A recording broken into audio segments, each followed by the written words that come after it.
As you can probably tell, I'm on a bit of a mission. I stayed at my friend's place in town last night and I decided, since I woke up so early, that I'd get on the bike, come down to the beach and watch the sunrise.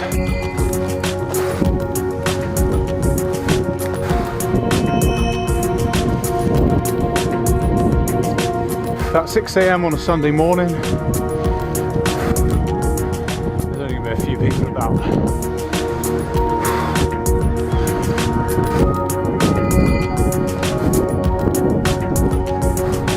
This looks like the spot.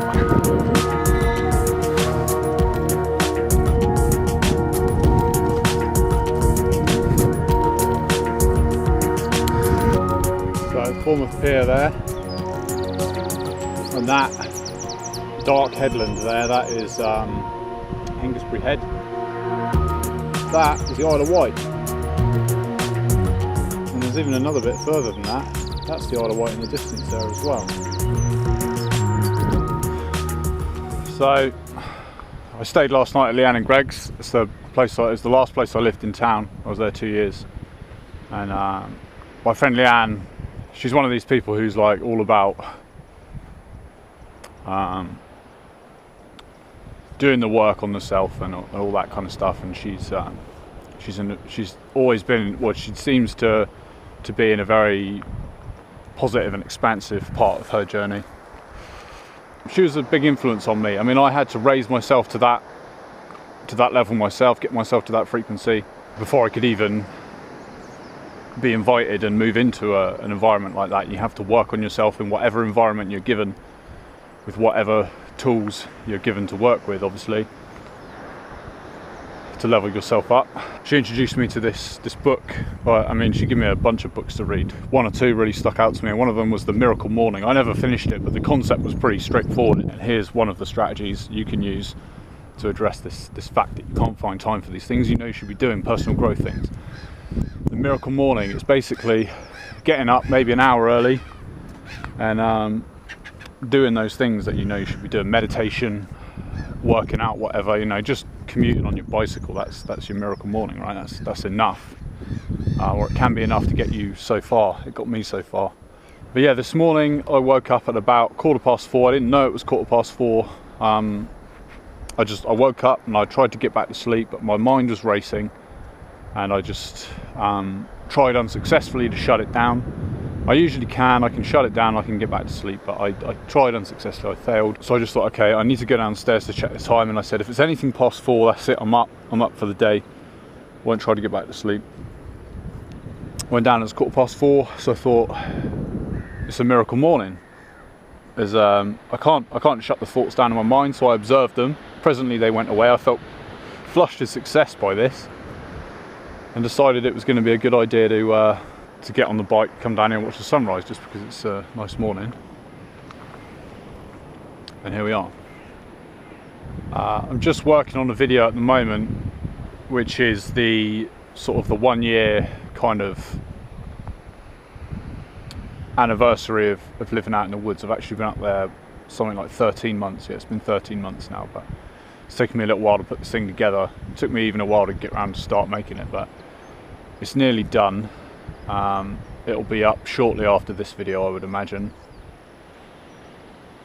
and it's kind of closing that door, putting the lid on that phase of my life, not the living in the woods. I'm going to be there for the foreseeable future, at least until autumn, if not the beginning of winter this year. But the numerological 7 year has come to a close, and the frequency that goes along with that has all but left me. I'm just tying up loose ends, a little bit more letting go to be done, and processing the lessons that have come from being aware just the awareness that there are these cycles, there are these things going on. And it's not so much the fact that there's a web page that says this is what a 7 year is about, this is what the 7 frequency is going to do to you and for you.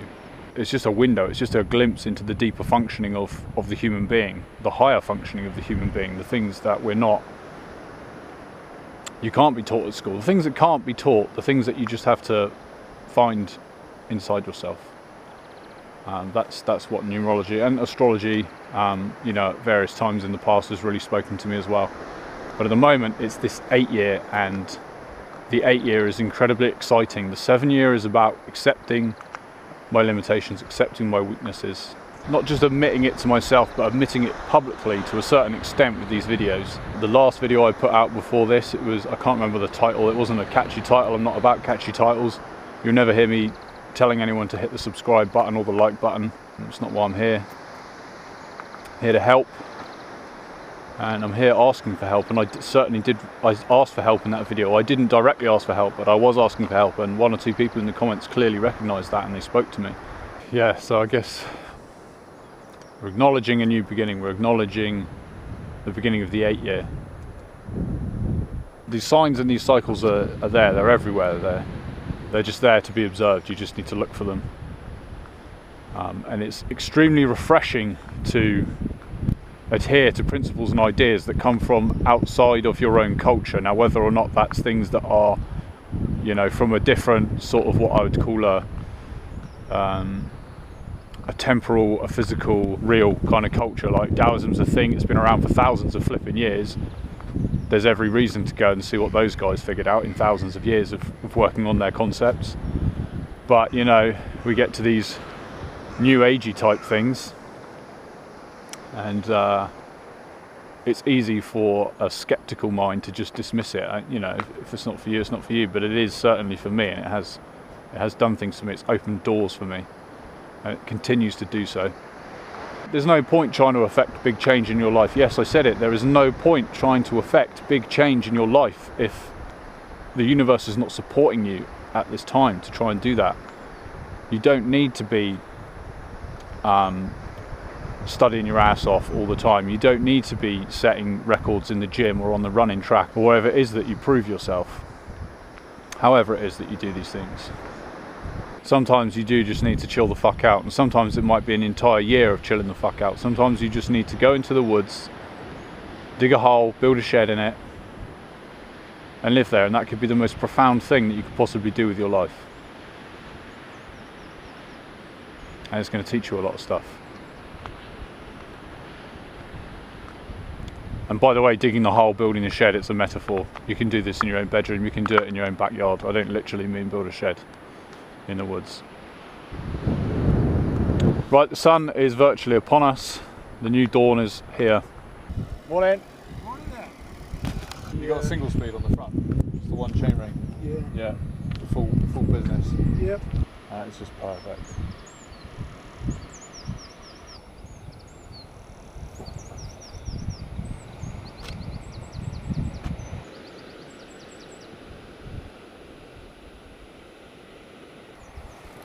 See you later, nice to meet you.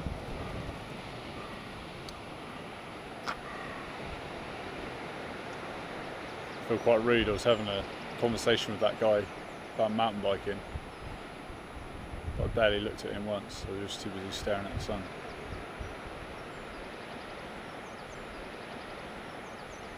Our majestic and mystical benefactor, source of all light and all life on the planet, Son of God, the light of the world. Don't you dare look at it, it's bad for your eyes. Amazing. That's it for me.